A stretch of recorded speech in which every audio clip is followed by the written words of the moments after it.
Louvado seja nosso Senhor Jesus Cristo. Para sempre seja louvado. Acolham mais uma vez os que estão de maneira presencial aqui no santuário, você que acompanha esta Santa Missa da sua casa, e você que vai ouvir esta pregação depois que ela foi aqui realizada.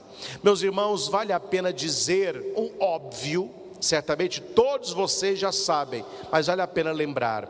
É muito importante o pão da Eucaristia, presença real, corpo, sangue, alma, divindade de nosso Senhor. Mas é muito importante o pão da palavra. Hoje, graças a Deus, pelo menos a maioria das pessoas da nossa Assembleia, elas têm uma formação mais apurada. Mas lembro-me, quando era coroinha, acólito, leitaúna, na Matriz de Santana, nós não tínhamos lá, então, a pastoral da acolhida. Então os acólitos e coroinhas é que ficavam na porta da igreja entregando o folhetinho. Quantas e quantas vezes as pessoas chegavam muito atrasadas na missa e perguntavam assim: mas até que hora que eu posso comungar se eu chegar na missa? Que na cabeça das pessoas elas iam à missa só para comer. Se eu receber a hóstia, valeu.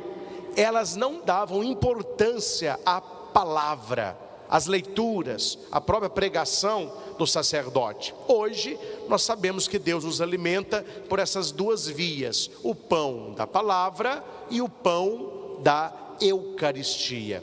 Você de casa que nos acompanha há tempos, aqui no Frei Galvão no domingo, nós dedicamos um tempinho um pouco maior para nos aprofundarmos pelo menos na leitura dominical. O ideal seria que nós nos aprofundemos nas leituras diárias, mas não sendo possível para todos, a do domingo tem que ficar bem diluída para que nós entendamos o que aconteceu e o que acontece com a palavra que é perene. Dito isso, meus irmãos, faço-lhes uma pergunta. Se você já dormiu numa casa de roça, na fazenda, no sítio, principalmente aqui em Minas, onde as janelas são de madeira, se ninguém te chamar e você estiver cansado e você ficar esperando o raio do sol te acordar, você vai levantar meio-dia, 1, 2 horas da tarde, que é toda hora que você abre o olho, o quarto está escuro, e muito escuro. Aí você abre o olho e diz: é madrugada. Aí você volta a dormir. Passa 1h30, 2 horas, você abre o olho de novo. Demorando o sol nascer, hein? Volta a dormir de novo, até que alguém bate na porta. Vagabundo, preguiçoso. Brincando, né? Levanta aí, está na hora do almoço. Mas quantas horas já são? 1h da tarde, meu filho. Aí você levanta meio assim, tortuado. Você abre a janela, mas aquele sol rachando. Só que a janela é de madeira e o sol não passa. Seria uma loucura a pessoa que está nas trevas dizer que não existe luz. Não, a luz existe. O sol nasceu. O dia está lindo, mas a pessoa está intocada. Ela está num quarto e ali não há brechas para que a luz ela possa entrar. Meus irmãos, o mundo é este quarto. Se você não abrir a janela e as portas do teu coração, a luz de Cristo não entrará na tua vida, e ela já nasceu. A primeira leitura diz que o povo que andava na escuridão viu uma grande luz. Para os que habitavam nas sombras da morte, uma luz resplandeceu. Isso está no profeta Isaías, no capítulo 8. A luz é Jesus.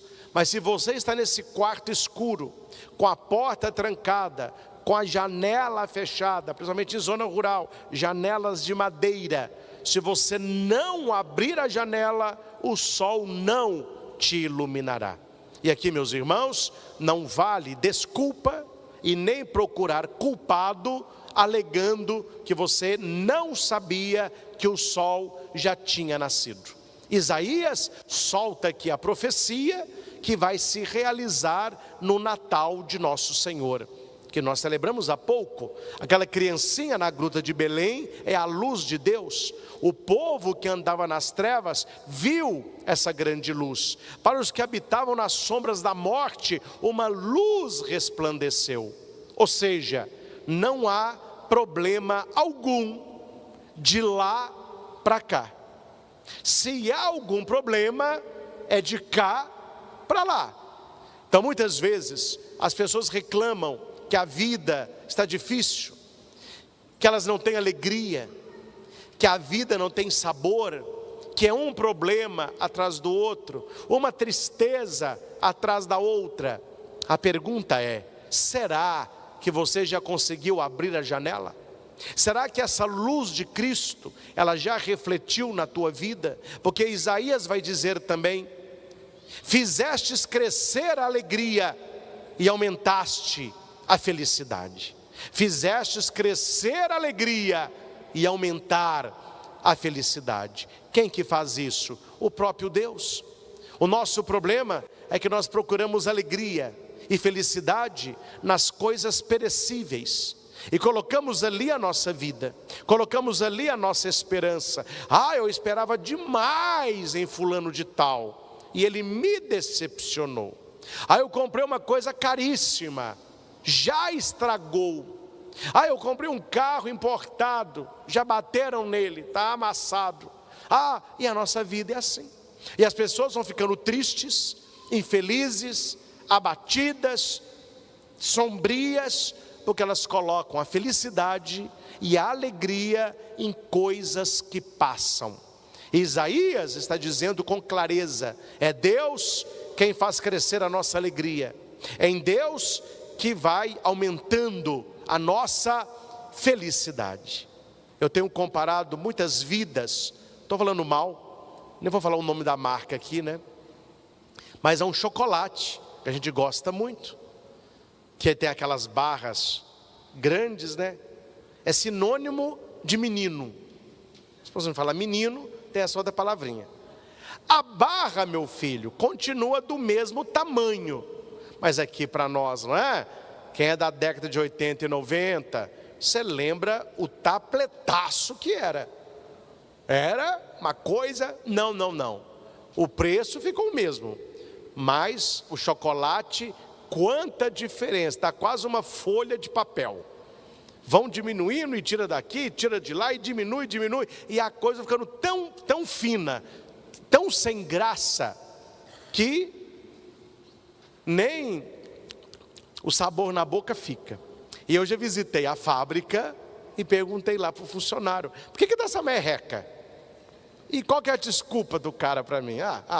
Para cima de mim, meu filho? Mas eu não falei nada, né? Não, falou comigo assim: é porque na década de 80 e 90, as famílias eram muito numerosas.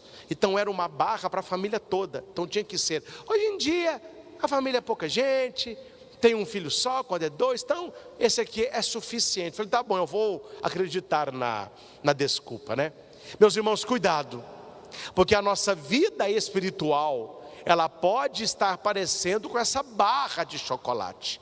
Ela vai minguando, ela vai diminuindo, ela vai perdendo a espessura, ela vai perdendo o valor, porque nós não estamos procurando no lugar certo a felicidade e a alegria que vem de Deus.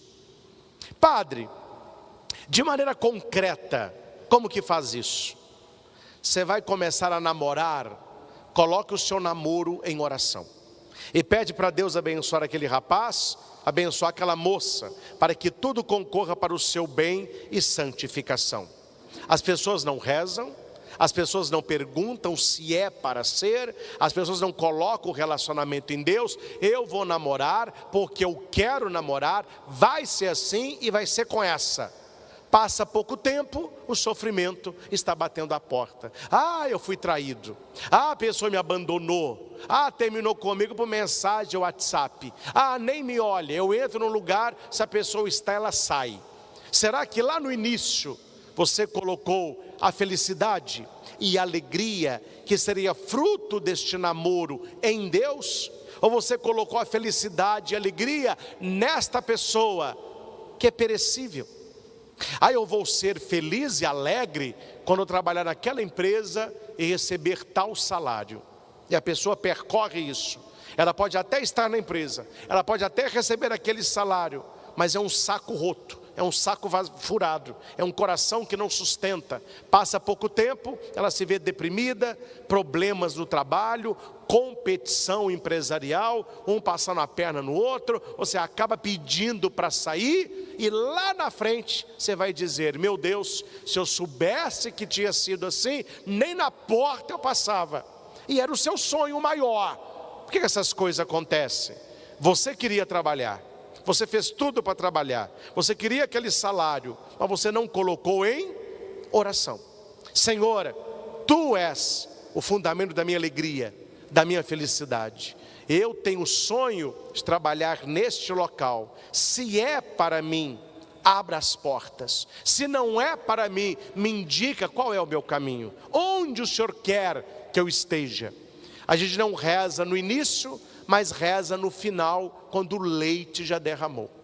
Nós não consagramos o leite no início na vasilha.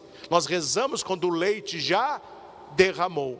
E nós vamos aprender mais cedo ou mais tarde que alegria e felicidade é fruto do amor a Deus. E quem ama a Deus e quem encontra felicidade em Deus, alegria em Deus, tudo mais vos será acrescentado. Aí você terá um namoro abençoado, você terá uma família satisfatória, um trabalho que te realiza, um casamento santo, filhos rebentos de oliveira no seio da tua casa. É só alegria, é só bênção.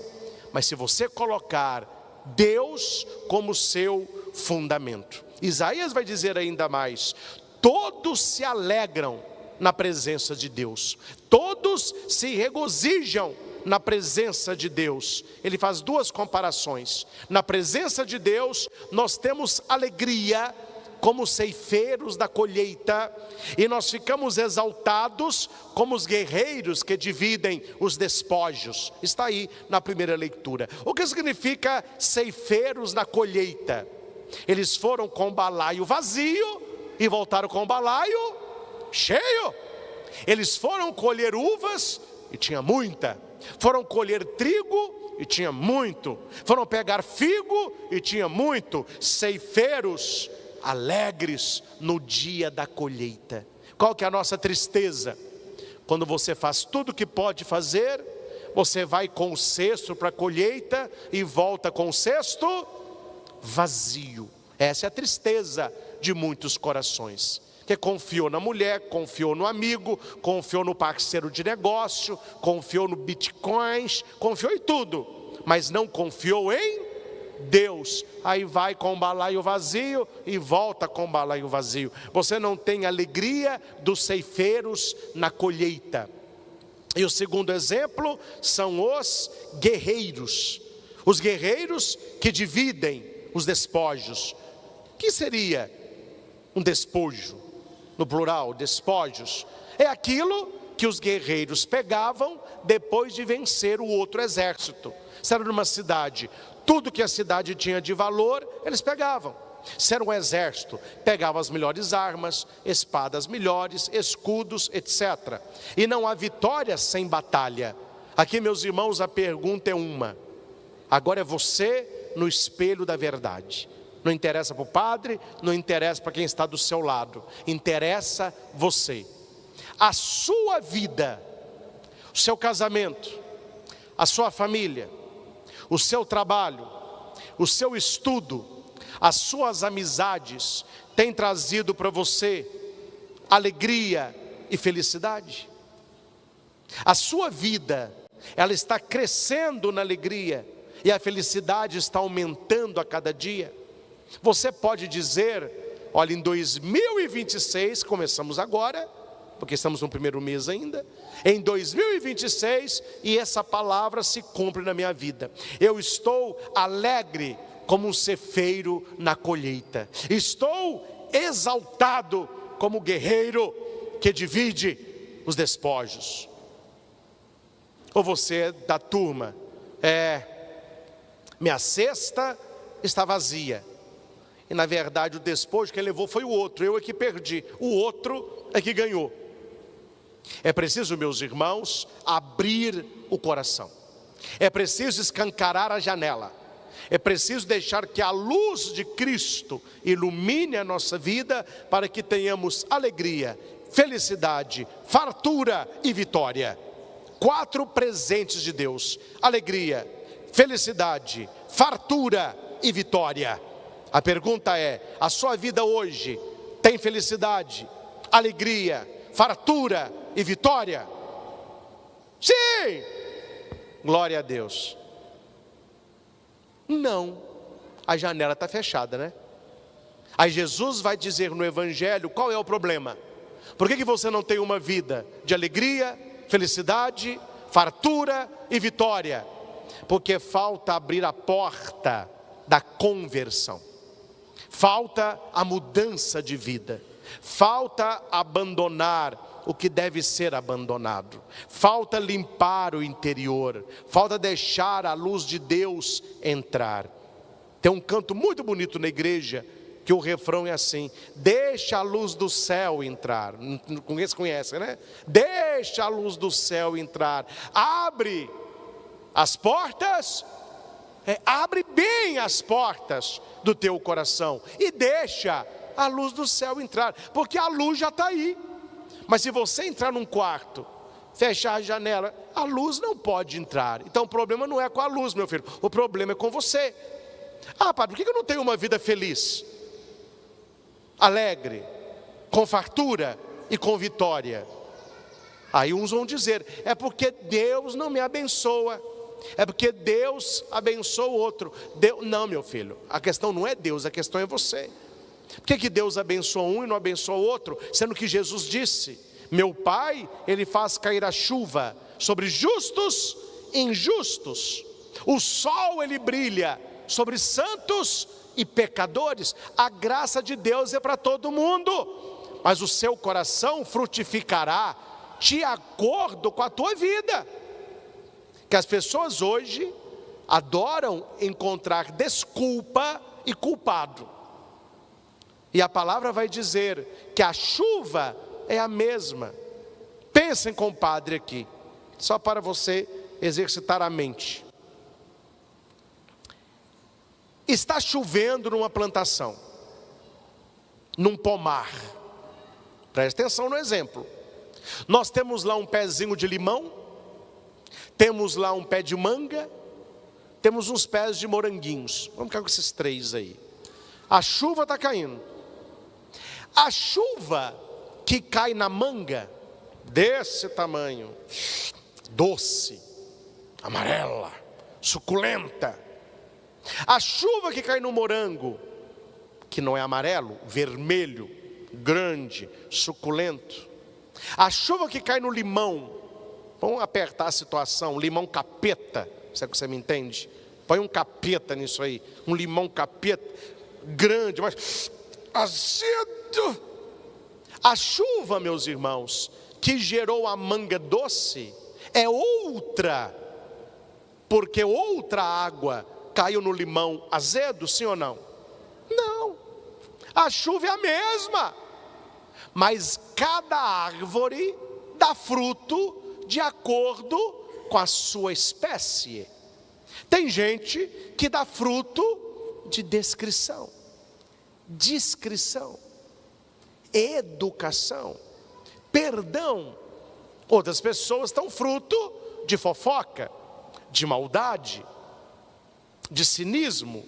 A graça de Deus é a mesma, mas cada um vai responder à própria vida de acordo com as suas opções. A graça de Deus cai na sua vida igual cai na minha, igual caiu na vida dos santos. Aquele que é uma bela mangueira vai dar frutos doces. E olha, porque o pé de manga ele é extremamente exagerado, né? Olha um pé de manga, quantas mangas ele concede na estação. Quem tem pé de manga em casa está rezando para alguém ir lá chupar. Ninguém dá conta de consumir o que é abundância. Eu gosto muito de um ditado de um poeta, que eu não me lembro o nome agora, mas é brasileiro.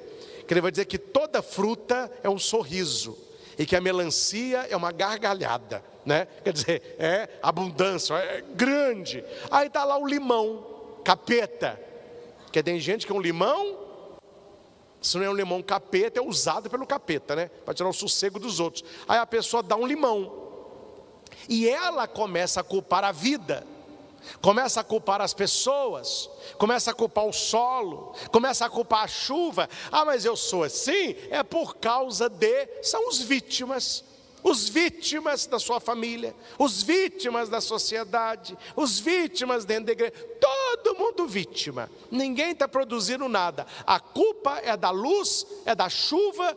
Não, a chuva da mangueira é a chuva do morango, é a chuva do limão.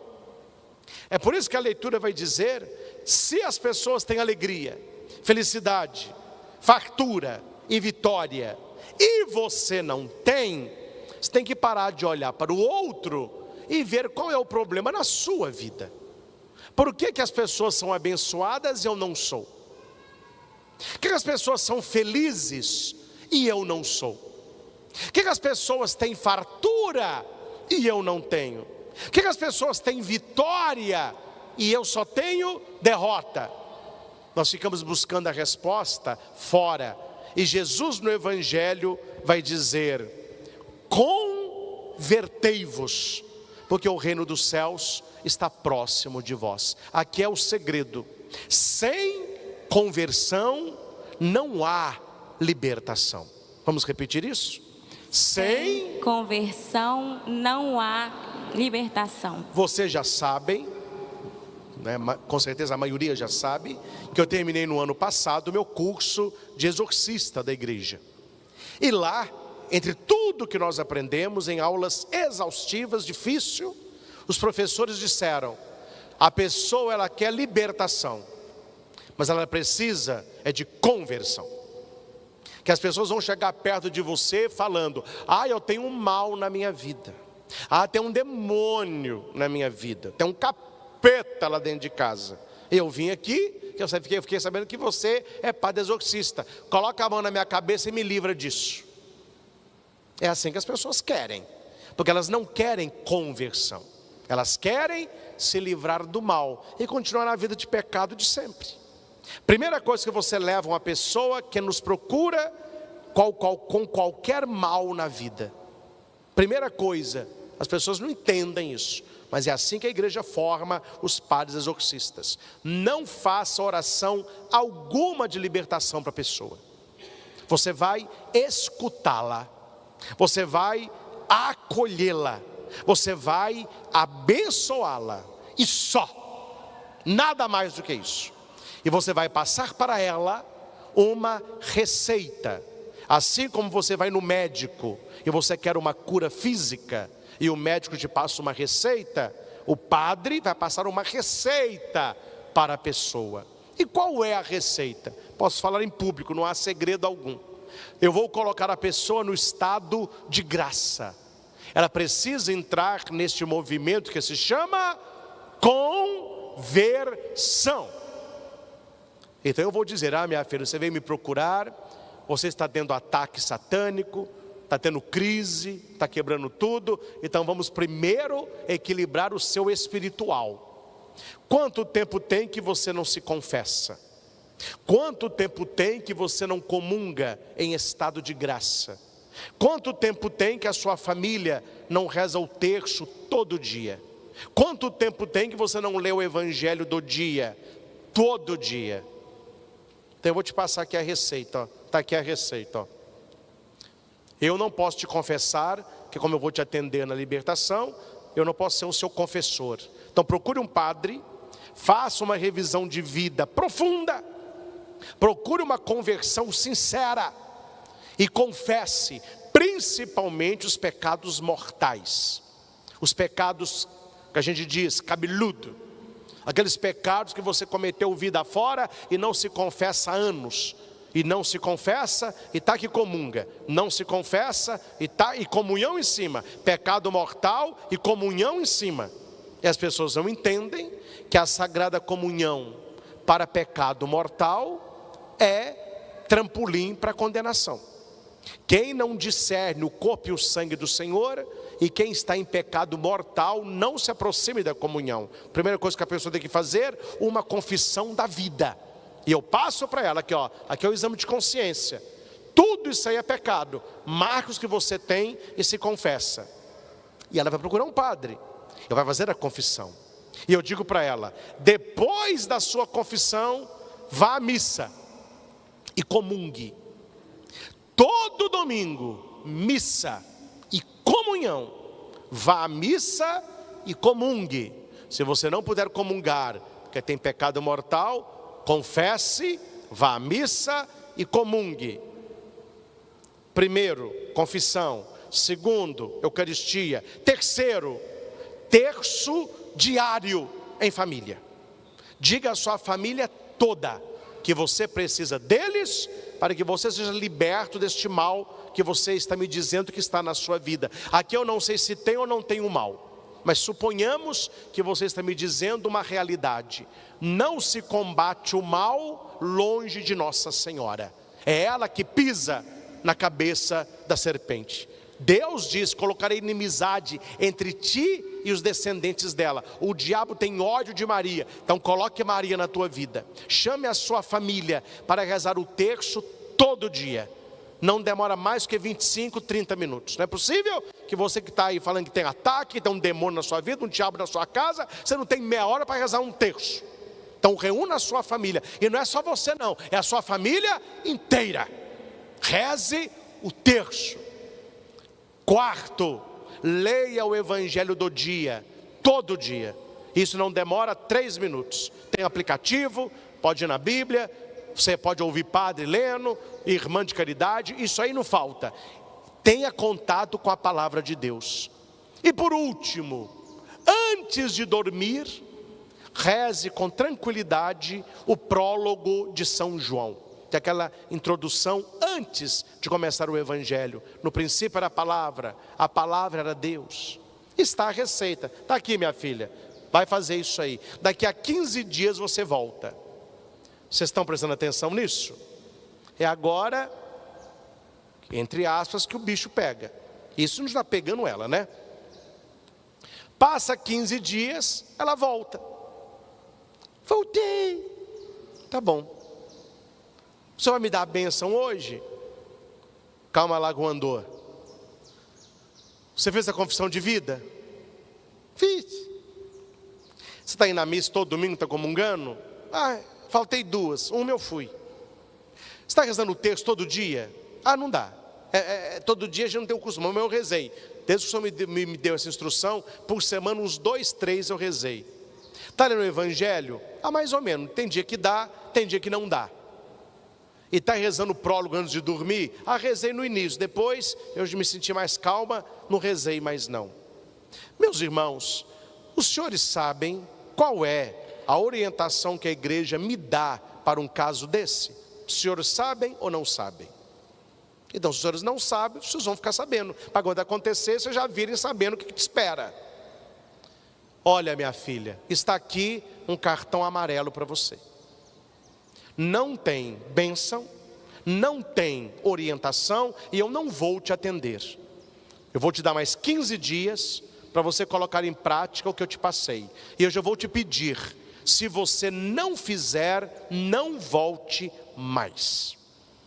Porque a conversão e a luta contra o mal, ela não vem de fora para dentro, ela vem de dentro para fora.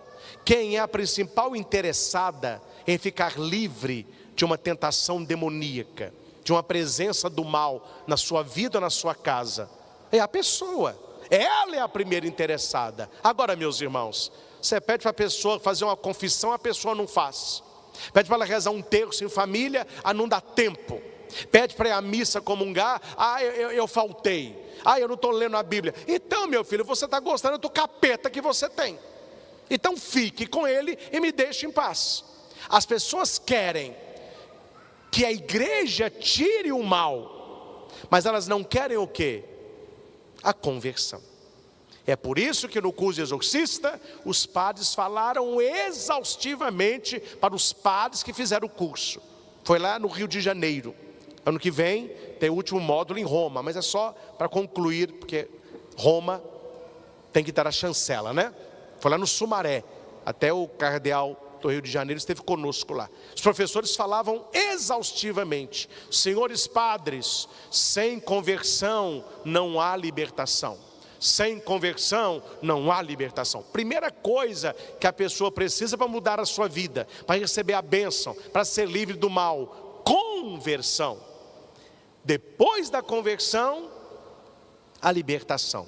A pessoa busca a libertação, mas ela não busca a conversão, que é a mudança de vida. Meus irmãos, você que é cristão, que é católico, certas coisas você precisa saber na ponta da língua.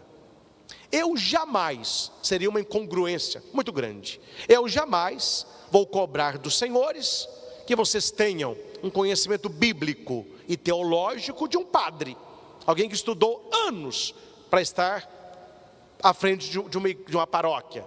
Mas o mínimo que um cristão católico deve saber, o senhor e a senhora devem saber. Se alguém perguntar para você qual foi o teor, o conteúdo da primeira pregação de Jesus. Jesus viveu 30 anos numa vida oculta com a sua família. Nós temos pouca coisa que aconteceu com ele. Nós temos na Bíblia o seu nascimento, temos a fuga para o Egito, a apresentação no templo, temos Jesus com 12 anos e só. Ele aparece com 30 anos para o batismo de João. Ele vai para o deserto, é tentado pelo diabo, ele vence a tentação, ele volta e começa a sua vida pública. Aí ele começou a pregar, ele começou a operar milagres e a libertar as pessoas do demônio. Se alguém te perguntar assim: o que Jesus fez nesta terra durante os 3 anos que ele teve uma vida pública? Saia dessa, meus irmãos, desse pessoal de rede global, desse pessoal dessa geração mimimi, a turma do Todes. Sai dessa, que o pessoal já tem a resposta na língua. Jesus pregou o amor. Eles só sabem falar isso. Essa é a resposta clássica para quem não tem formação nenhuma, nem de Bíblia, nem de teologia e nem de catecismo. Jesus, não. A resposta é: durante 3 anos, Jesus anunciou o reino de Deus, Jesus curou os doentes e Jesus expulsou os demônios. É isso que ele fez. Ele estava pregando o reino, a conversão, ele estava curando as doenças, ele estava expulsando demônios. Leia os 4 evangelhos, Mateus, Marcos, Lucas e João, se você vê alguma coisa diferente desses 3 pontos. Ou ele está pregando, ou ele está curando, ou ele está fazendo exorcismo. É isso que Jesus fez. E a minha pergunta é: depois que Jesus, são 3 tópicos, foi batizado, depois que ele foi para o deserto, e quando ele começou a vida pública, qual foi o teor da sua primeira pregação? Aqui, senhores, é uma coisa óbvia, fácil, de catequese, e tem gente que não sabe responder. E onde está a resposta, padre? No evangelho que nós lemos agora. Jesus, ele vai sair da região que ele estava, porque eles prenderam João, mataram João, e Jesus viu que ali estava perigoso para ele. Então ele vai para a Galileia.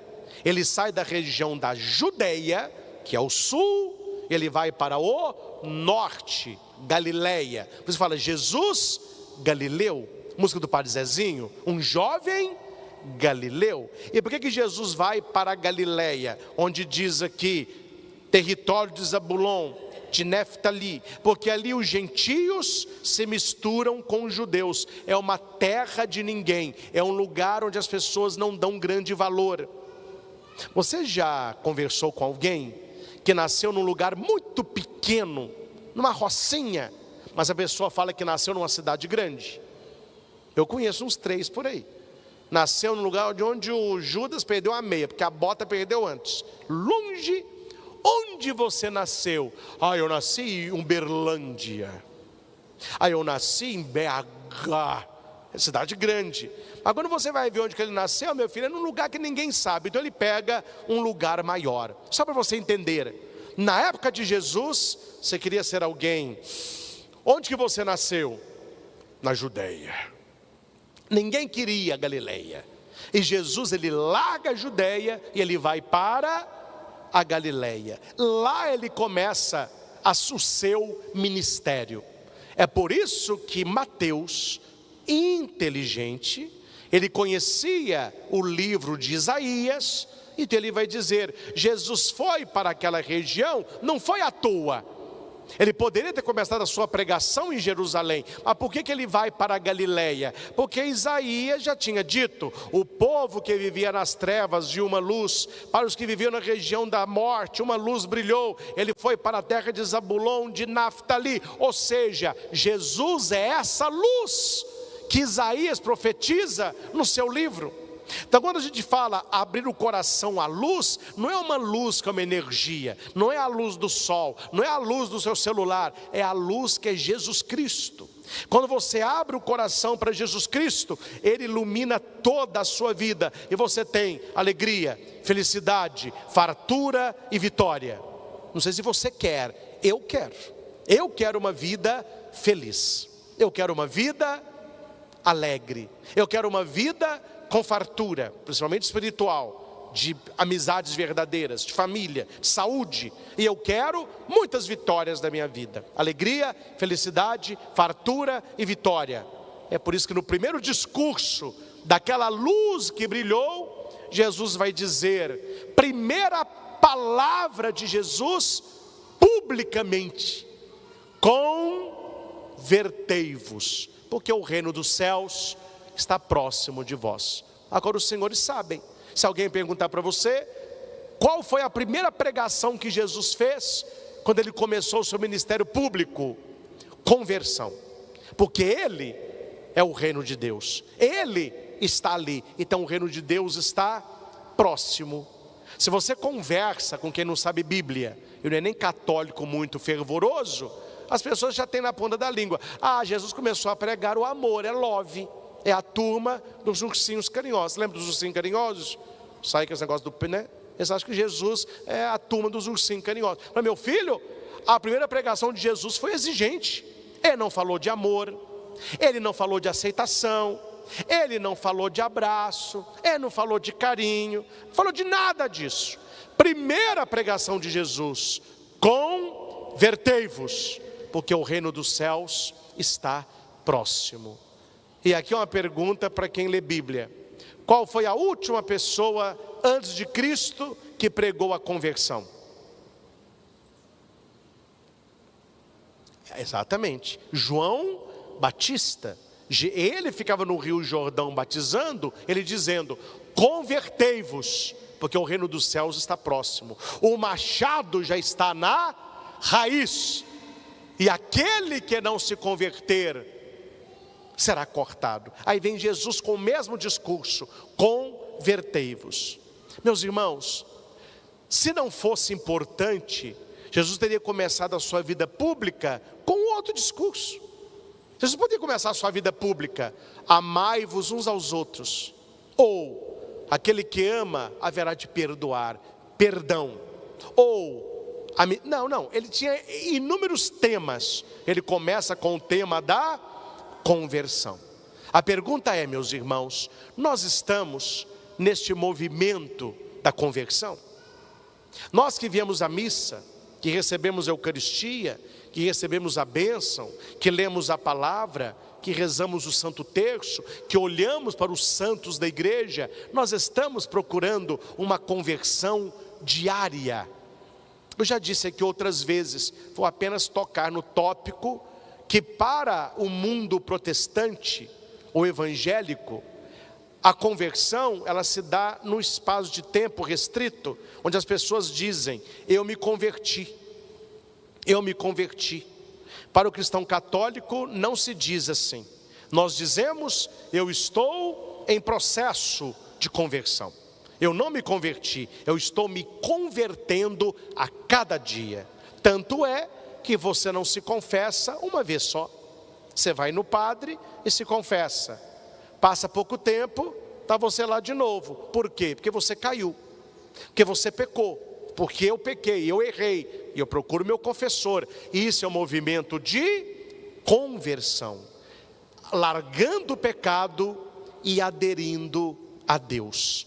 Meus irmãos, veja o que Jesus diz: você precisa de conversão. Jesus olha para você, olha para mim, e ele diz: você precisa de conversão. O mundo, ou o diabo, vai dizer: não, você não precisa de conversão, você precisa de aceitação, você precisa de inclusão. O que nós ouvimos mais hoje de pessoas que estão fora da igreja para a nossa igreja? A igreja católica tem que aceitar mais as coisas. A igreja católica tem que ser mais inclusiva. É porque o diabo tem esse discurso. O diabo vai dizer: não, você não precisa de conversão. Quem que está falando de conversão? Você precisa de inclusão e aceitação. Aí você vai no Evangelho, Jesus não diz nada de inclusão nem de aceitação. Ele nos chama uma vida de conversão. Ou seja, bênção as pessoas querem, libertação as pessoas querem, alegria, felicidade, fartura e vitória as pessoas querem, e conversão, e abrir a porta, e abandonar o pecado, e ter uma vida mais santa, e olhar para a vida dos santos, como eles se converteram, e como eu sou chamado a me converter. Meus irmãos, quando o coração de alguém, isso que vai dizer Bento XVI, quando o coração de alguém está cheio do amor de Deus, um espírito de adoração e vigilância, maior será a sede de conversão. Quanto mais a pessoa vive longe de Deus, e ela vive os valores do mundo, ela não pensa em conversão. E eu converso com muitas pessoas, tem gente que não pensa em conversão. Elas pensam em felicidade, elas pensam em construir a vida do jeito delas. A vida é minha, eu faço o que eu quero. Para o cristão a vida nunca foi sua. Jesus nos comprou a preço de sangue, e a minha vida é do jeito dele. Eu tenho que agradar a ele. A santidade é ser amigo dele. E por último, ninguém se converte verdadeiramente, ninguém muda a mente, tampouco o coração, se você continuar na vida de ontem, na vida de sempre. Para ilustrar a conversão, o Evangelho nos mostra o convite aos 4 primeiros discípulos. O nome estão aí: Pedro, André, Tiago e João. São homens que estão ali e Jesus os convida.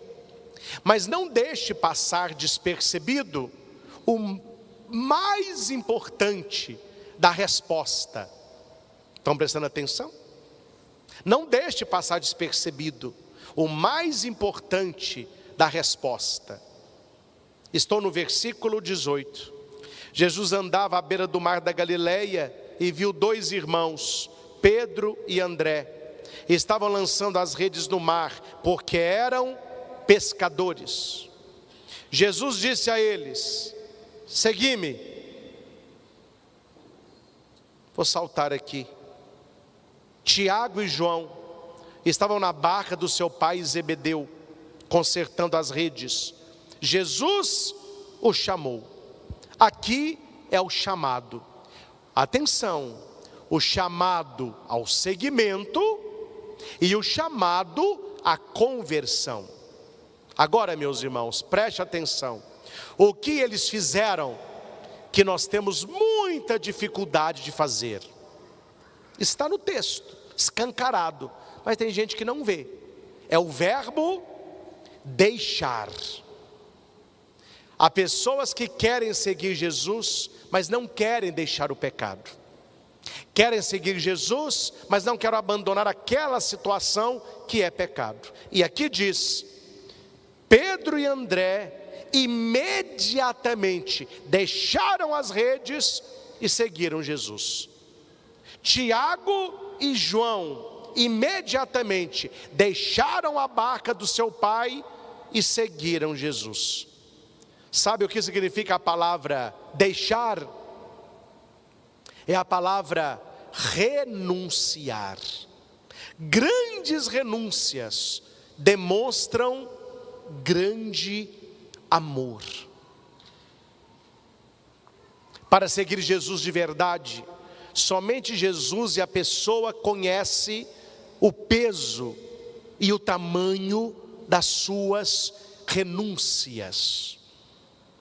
Eu não vou aqui abrir a vida, que vocês estão aqui para escutar sobre a minha vida, sobre a palavra de Deus.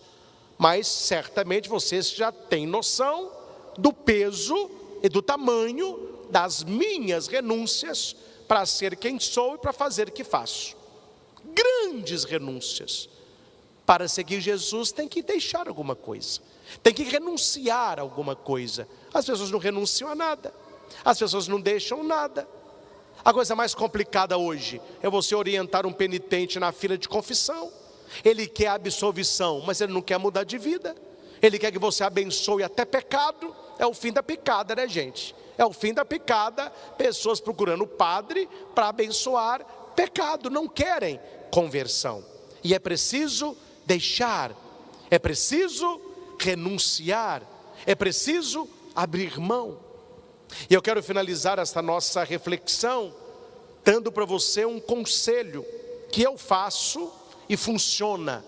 E se você fizer, vai funcionar. O nosso problema é que nós procuramos somente coisas grandes. Eu tenho que fazer uma grande renúncia. Na quaresma, eu não vou comer doce nenhum. E onde estão as pequenas renúncias diárias de Santa Teresinha, que ela nos ensina na história de uma alma? Pequenas renúncias todo dia. Vou te dar um exemplo simples que a gente pode fazer. Nós estamos no almoço. Aí se almoçou, eles servem uns docinhos. Se olha para aquele docinho e diz assim: não estou fazendo dieta, posso comer, mas hoje eu vou renunciar. Vou fazer esse sacrifício pequenininho. Eu vou renunciar a esse bolinho para a minha conversão e para que eu domine o que entra na minha boca. Porque Tiago 3 vai dizer: se alguém não domina a própria língua, não dominará o próprio corpo. E você vai fazendo pequenas renúncias. E a cada renúncia você vai ficando. Entrou um rapaz para a academia, adolescente. O instrutor falou: vamos fazer bíceps. Eu quero fazer bíceps, quero ser marombado. Então tá bom. Qual peso você quer começar? Esse aqui, 14. O instrutor: quanto? 14, de cada lado. Pode pegar. Nem levantar o peso do chão, acabou, conseguiu. Vamos diminuir isso aí, meu filho. Então eu vou pegar o de 12. Vai lá. Isso é pesado demais. Estou te falando. Deixa eu pegar um de 10. Não foi. Pode pegar metade disso aí. Levantou o de 5, mas não vai. Vai pro de 3, meu filho. 2 vai. 2 vai, é o seu peso. Nem. Mas o meu sonho é pegar 14. Não, meu filho, você vai pegar 14. Mas para você chegar em grandes pesos, você tem que começar com pequenos pesos. Vai levantando de 2, vai comendo, vai dormindo, vai se alimentando bem. A hora que você vê, o de 2 fica mais leve. Aí você pega o de 3. O peso fica mais leve. As pessoas dizem na academia: esse peso aqui ficou leve. Não, o peso não ficou leve, você ficou mais forte. E quando você assustar, você já está levantando de grandes renúncias. Começam com pequenos pesos. É pequenininho, é um docinho hoje. Você tem uma fofoca para contar, isso eu não vou falar hoje. Vou mortificar minha língua, não vou falar. Para minha santificação. Ficou calado. Você podia fazer algo que não deve. Não. vou me renunciar a isso. A hora que você vê, você começa a ter autocontrole espiritual. E você começa a experimentar 4 coisas na vida: alegria, felicidade, fartura e vitória. Quando você começa a renunciar às coisas por causa de Jesus, essas 4 situações acontecem na sua vida. Meus irmãos, cuidado.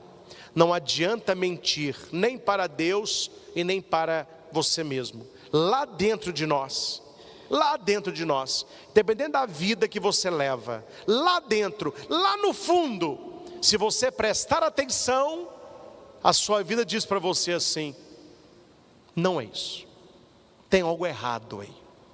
Por isso que você está uma pessoa vazia, triste, problemática. Pessoas que ficam tentando se afirmar o tempo todo, agressividade, não sei o que. É lá dentro a questão. O povo que estava nas trevas viu uma luz. Para aquele povo que estava na sombra da morte, uma luz brilhou. Deixa a luz de Jesus entrar na sua vida. Convertei-vos, porque o reino dos céus está próximo de vós. E nós teremos alegria, felicidade, fartura e vitória. É a primeira pregação de Jesus na sua vida pública: abandonar o pecado e ter uma vida cada vez mais próxima ao Deus da vida. Sede santos, porque o vosso Pai do céu é santo. Santos ou nada. Ao Senhor Jesus toda honra, glória e louvor. Louvado seja nosso Senhor Jesus Cristo, para sempre seja louvado.